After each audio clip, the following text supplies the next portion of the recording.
And frankly, this has been my experience with a lot of the classes I've taken, and maybe with some of the classes you've taken too. Lots of people start, but only a small percentage actually finish. Maybe the goal of the class isn't important enough to them. They discover they don't really want it someplace along the way, and that's legitimate.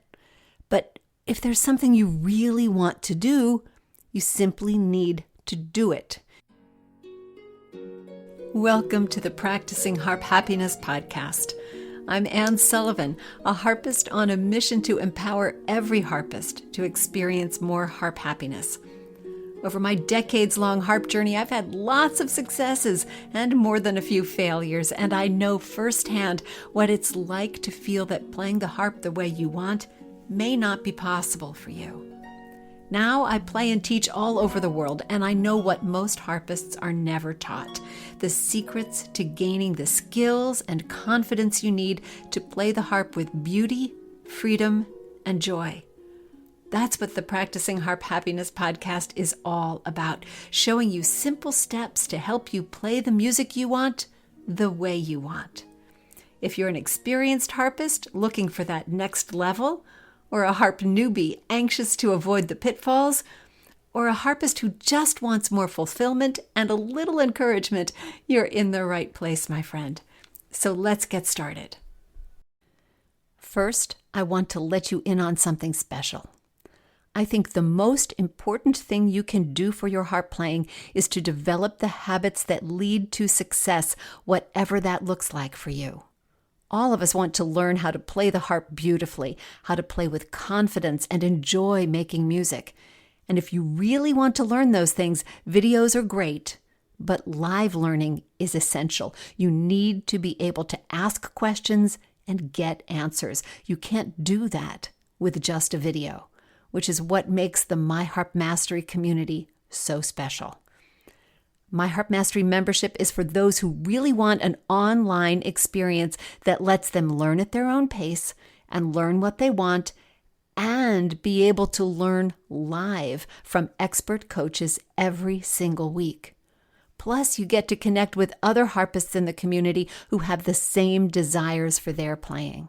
This is not only a powerful learning platform, but it's also the most generous community of harpists anywhere on the planet. They're harpists with a positive outlook, a growth mindset, and a spirit of support for their fellow harpists on the journey with them. We're ready for you. Join us. Just go to harpmastery.com/join-now. That's harpmastery.com/join-now. Welcome to the show. As you probably know, one of the reasons I started Harp Mastery back in 2012 was because of the number of adult harp students I was meeting who were frustrated by their lack of progress. Although these harpists were at different stages and interested in varying kinds of music, what they had in common was an incredibly strong desire to play the harp, a desire that kept them practicing despite the challenges they were encountering. Although I hadn't come up with the term harp happiness at that point, I knew that I had to help these harpists find a path that would give them the joy and satisfaction they were looking for in their harp playing. But years before that, I had already discovered something that shocked me about adult harp students. I had started a class for beginning harpists of any age. The classes usually had teenagers and adults. And I became intrigued by the reasons these students wanted to play the harp. Many of the adults had wanted to play the harp since they were young and were finally able to pursue their dream. I'm embarrassed to admit this, but it had not really occurred to me before that there were so many people who had always wanted to play the harp, but for one reason or another hadn't been able to. I was so blessed to be able to say, I want to play the harp, and have parents who were able to support that dream. But that isn't the case for most people. For instance, there was the woman who told her parents she wanted to play the harp, and they bought her a clarinet. Another who wanted to learn the harp in high school, but her high school only offered harp lessons to one student every other year, and she was in the wrong year. A third was told by her parents that a harp was simply out of the question, and she could either play the piano they already had or not play music at all. Now, not all the stories were like this, but there were enough. In fact, too many. As an aside, I will say that there's another very happy story connected to this class, and I'll share that with you at the end of the episode. What's important about these stories is that for these people, the dream of playing the harp never went away. Life took them away from the harp, but their desire to play was never extinguished. We all have dreams or bucket lists, things we want to do but feel unable to do now. As a harpist, maybe there's a special piece you want to learn, a place you want to play. Maybe you want to develop a repertoire or learn how to serve others with the harp. What I want to talk to you about today is how to start making those harp dreams happen. Your dreams shouldn't be gathering dust on a shelf, and it's no use telling yourself that those dreams don't really matter, because I can tell you from my experience with those harp students in my first class and hundreds more that I have worked with since then, your dreams do matter, and they don't go away. We're quickly coming up on a new year, so imagine how exciting this year could be for you if you were able to make your dreams into your reality. It's not as hard as you think. I've been telling you for a while now about our getaway retreat that is happening this February in Kissimmee, Florida. And I want you to just keep that in mind, because this is a resource for you. As we're talking about fulfilling dreams and turning dreams into reality, and what stands between you and the accomplishment of those dreams, I want you to remember that the resource is there for you. The resource that includes some instruction, some time to focus, some community that is supportive and encouraging along the way. So that's one of the resources that you have available to you to help you find your path to your dreams. So as we're going through our discussion about turning those dreams into reality, please keep that in the back of your mind. It's a fabulous opportunity and one that is right there for you. You see, the truth is this: acting on your dreams is easy. It's putting them off that's hard. Once you start to take action and you start to take the steps forward toward your dream, you find that the obstacles actually shrink. Now, most people never discover this because they stop before they act. When I wanted to start a podcast, for instance, this podcast, I took a class. I could have looked everything up online, and I could have looked at the different steps and all this sort of stuff, but there was a guy that I had been in a community with, and he was offering this class, and it was, some money, but it wasn't a ton of money considering. And I thought, well, it's going to help because he has a podcast. He knows how to teach people to have podcasts. And so it's going to help me move faster if I take his class. So I enrolled. It was great. When I started, there were 16 people in the class. Now, there were only 6 classes. We met every other week. We had homework to do, okay, get this done. These are your next steps. Okay, no problem. So there were 16 people in the class when I started. At the final class, I was the only one left. I know that sounds crazy, right? All these people wanted to have a podcast. Actually, some of them already did, but they wanted a refresher course on some of the ins and outs of it.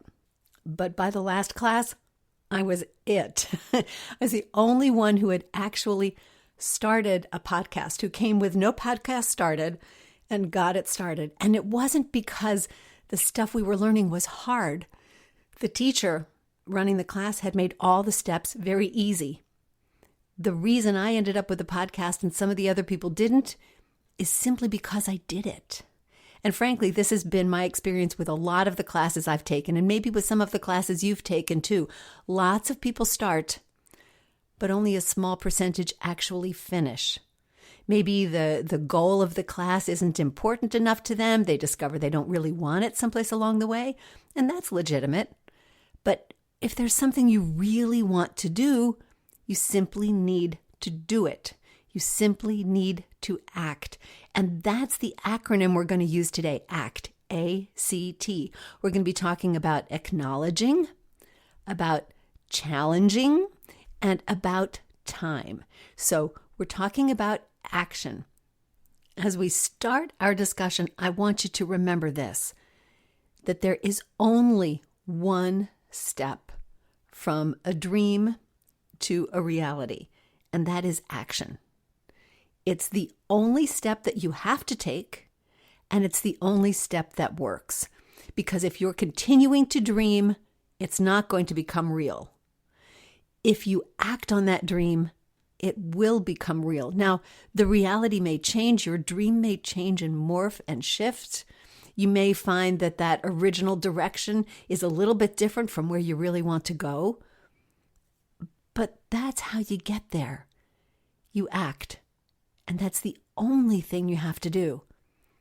And that's what makes this easier than we all imagine. Seems like a hard process, and it's not. It's very simple. But there are some big challenges. And so we're going to start with the A in the word act, and we're going to start by acknowledging some of those challenges.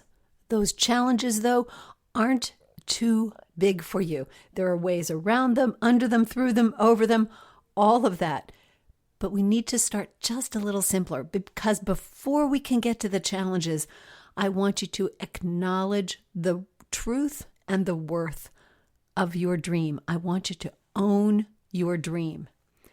That may seem like it's a given, and it may seem like it's an unnecessary step. But here's the thing. If you just have that little, what we often call a pipe dream, and it's in the back of your mind somewhere, how real does that feel to you? Are you shy about it? Is it one of those things that you kind of, think about when nobody else is around, sort of like the singing into your hairbrush in the mirror, right? It's like, yes, I'm a rock star. I'm singing into my hairbrush. Your dream is a worthy dream. You can call it an ambition. You can call it a hope.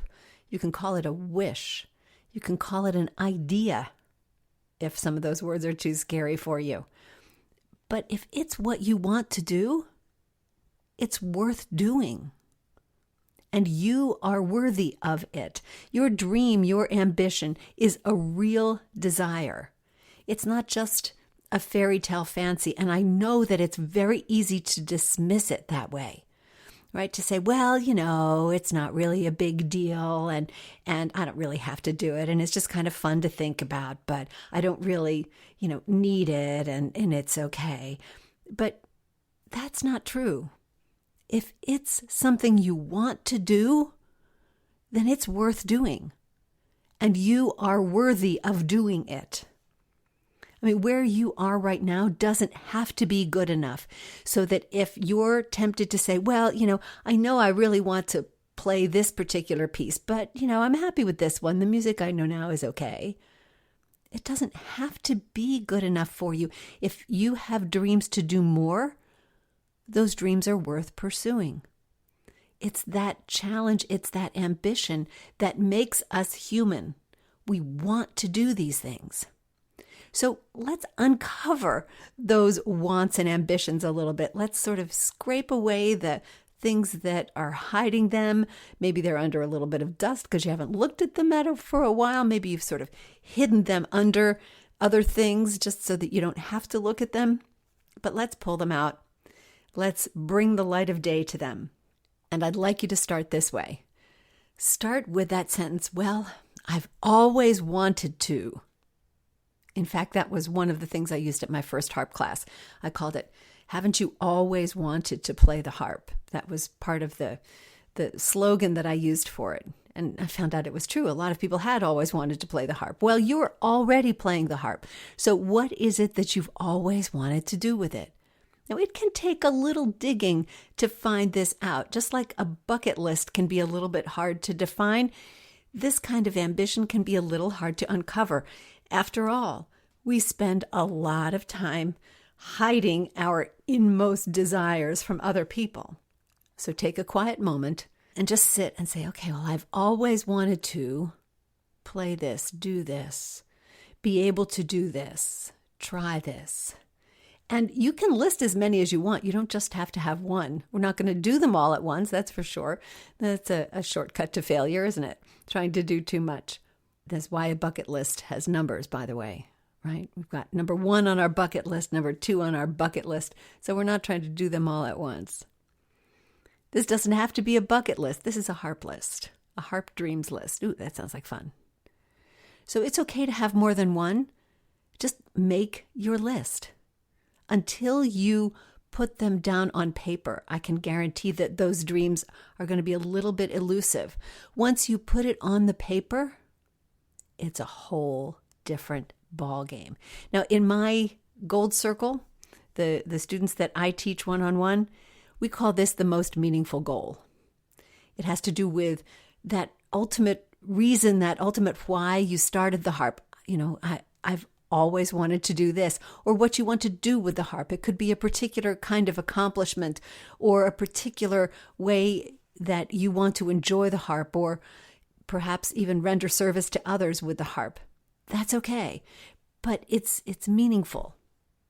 And you don't have to use the word goal for it. It doesn't have to be that lofty. It can just be something you've always wanted to do. Maybe you've always wanted to get a pedal harp. Ooh, okay. Well, that's an ambition.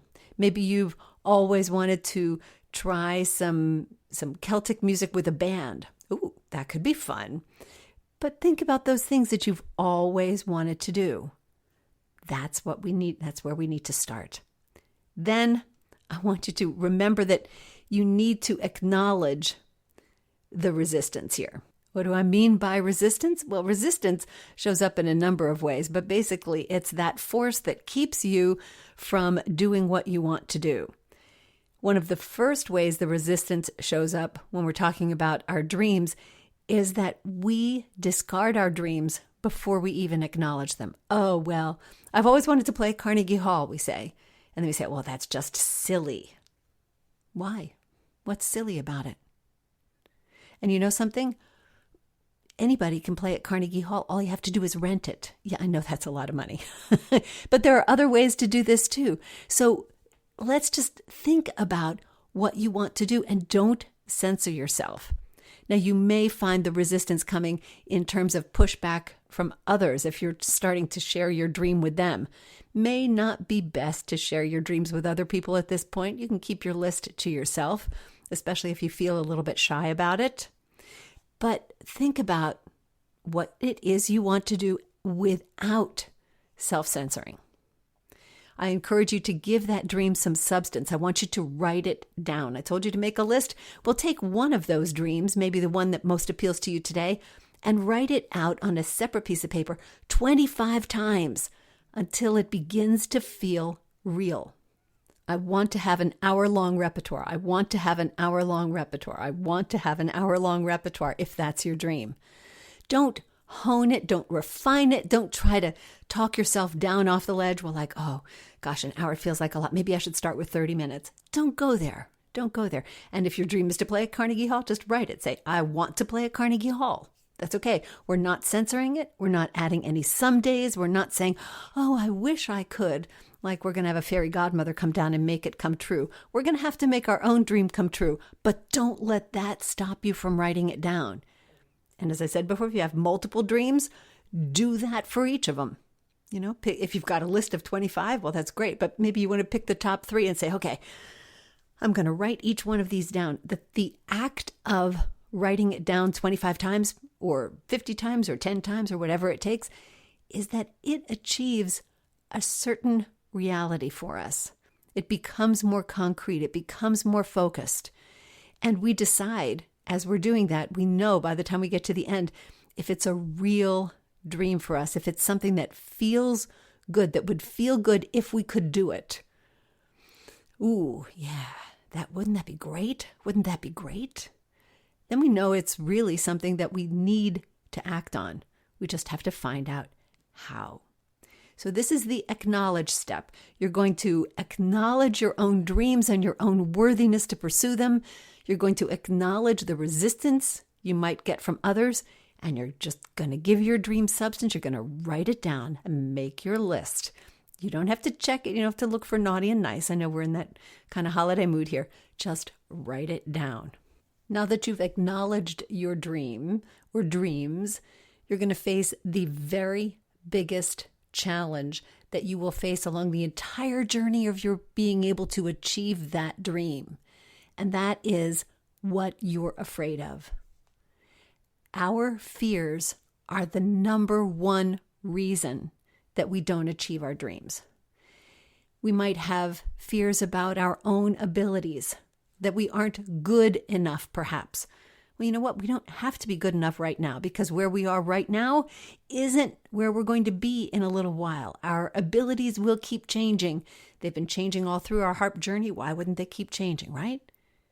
We are, or will be, good enough. Perhaps you're worried and afraid about qualifications you're missing that are things you can't change, like you started the harp too late, or your fingers are too stiff, or you're too old.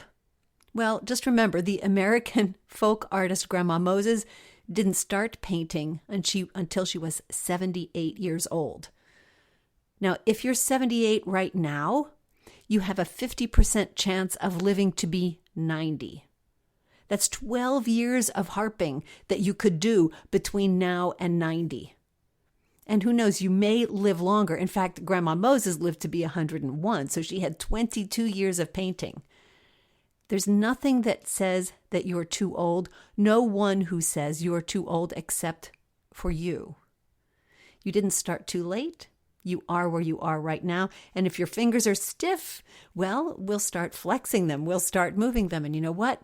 They may never be, probably will never be as nimble as they might have been 50 years ago if you're one of those 78-year-old harpists. But you can still play with them. They will do what you need them to do. We're just going to have to change our ideas and demands just a little bit. You don't need to worry about those things. We can overcome those. And the easiest way to overcome your own fears about your abilities is to get feedback. Feedback from a teacher, feedback from a coach, from someone who knows what the path is, someone who has the perspective to be objective about it, to look at what you want to do, look at where you are now, and look at the options that you have in front of you in a way that you can't. I mean, you're down at the bottom of the hill, perhaps looking up. They're already up on that hill, and they can see where the shortcuts are. They can see where the pitfalls are and can show you how to avoid them. You don't have to go this alone. And if you have any concerns about your ability to get from where you are now to where you want to go, then just get help. It's right there for you.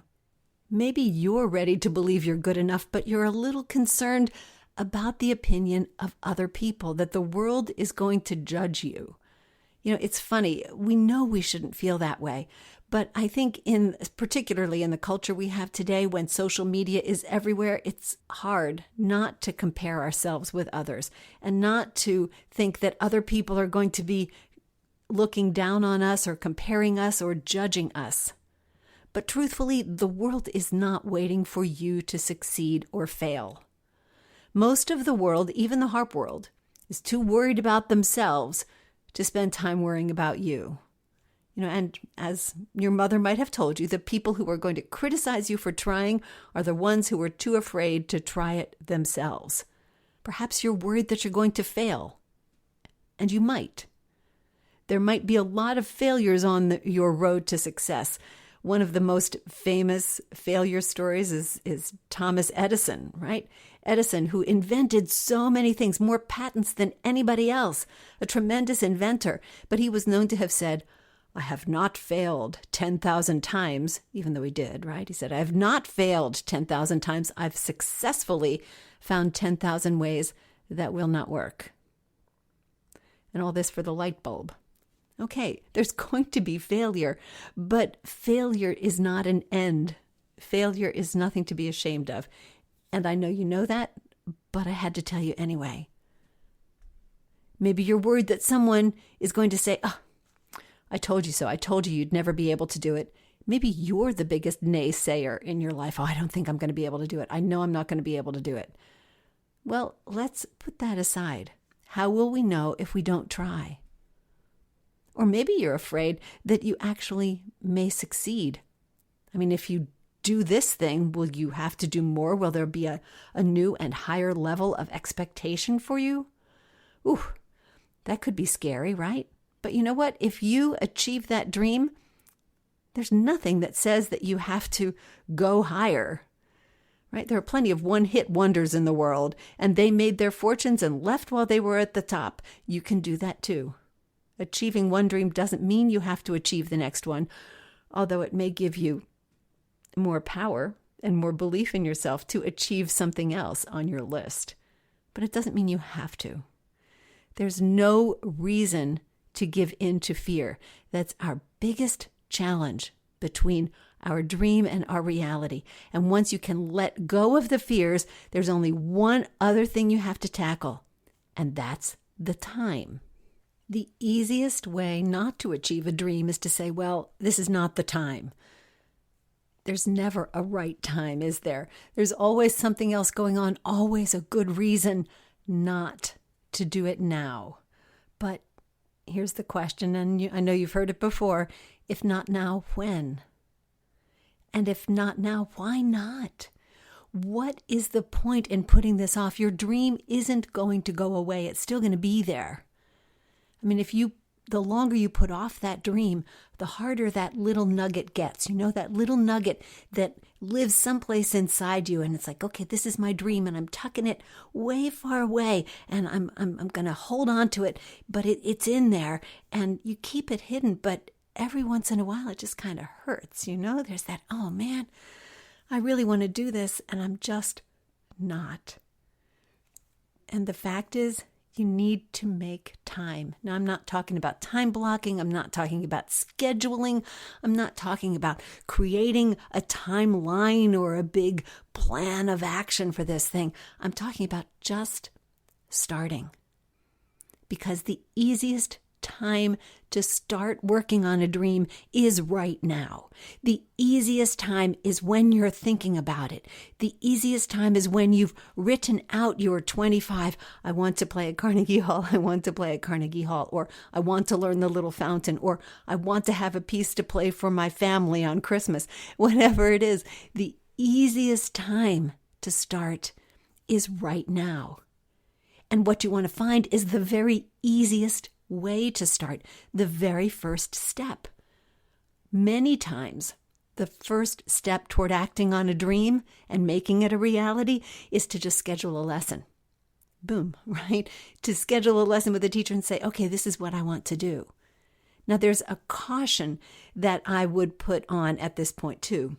I would advise you not to schedule a lesson with just a teacher you chose at random, one that you haven't worked with before, or one that you don't have the comfort level with to say, this is what I want to do, and how can you help me do it? You don't want a teacher who's going to say, when you share your innermost dream with them, who's going to say, okay, well, what we really need to work on is your technique. Now, I mean, maybe that's the first step toward working on your dream, but probably not. So, you want somebody who's going to be able to take that ball and move it forward with energy for you, instead of just giving you the next tiniest little step. If scheduling a lesson isn't the right thing for your particular dream, well, maybe you need to book that gig. Call around and find a nursing home that will be happy to have you, and then give yourself a way to start working on your repertoire that way, or to just make a list of pieces you want to learn, or maybe it's just practicing today. But what I encourage you to do is do one simple, super easy step today. Schedule that lesson, or practice, or make a list, whatever it is, do the first thing today, and then identify the next 3 things that you think you need to do. Once again, if you meet with a teacher, you may find out that the 3 things you thought are the way to go are really not your teacher's idea of the way to go.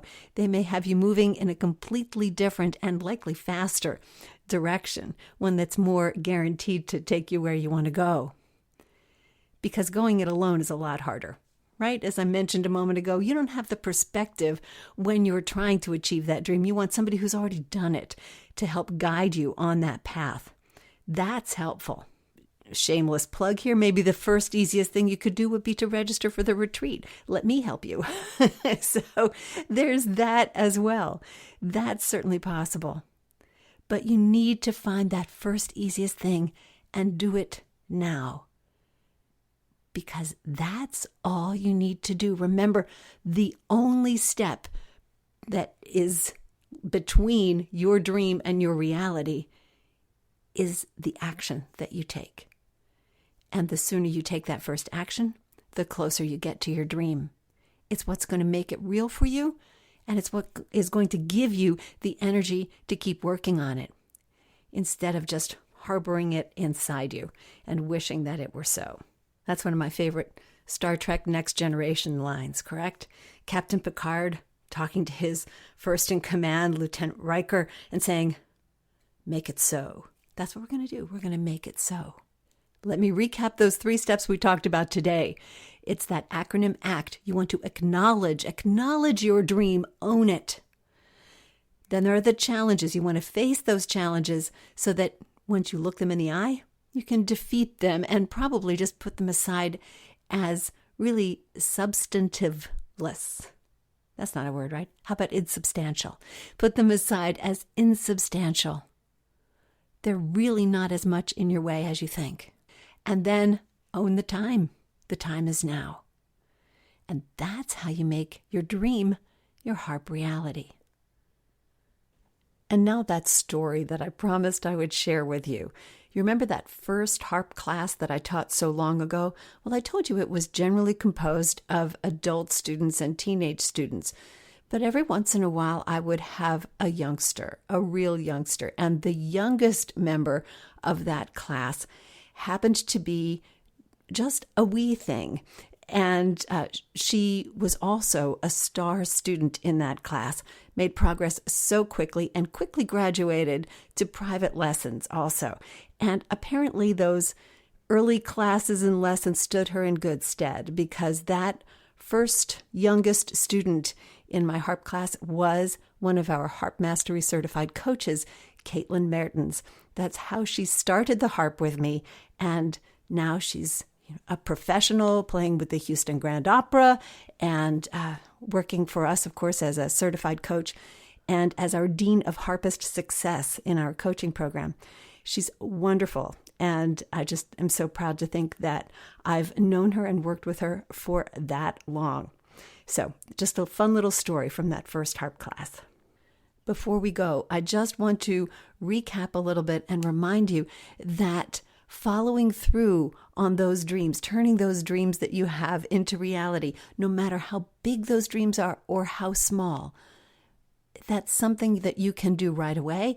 And it's something that we have resources to help you do at Harp Mastery, whether it's just getting into the app and joining me on the live Monday warm-ups, or maybe practicing along with us in the practice labs, or following along with the little 2-minute tip videos, talking with the other members in the community.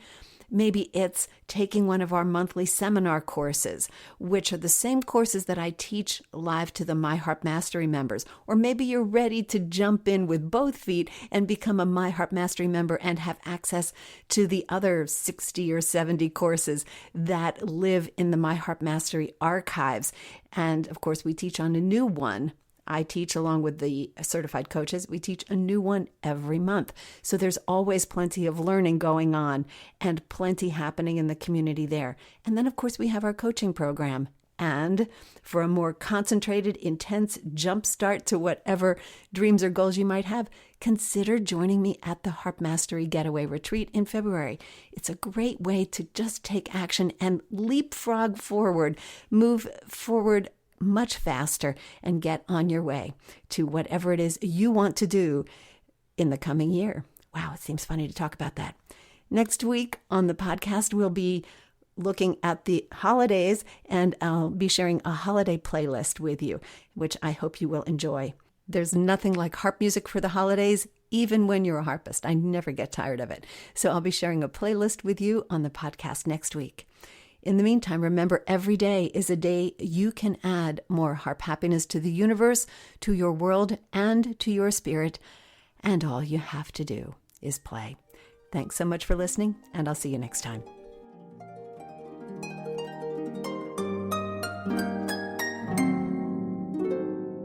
Thanks for tuning into another episode of the Practicing Harp Happiness podcast. I release a new episode every Monday morning so you can hit your practice week running. Until then, remember to practice your harp happiness every day. See you next time.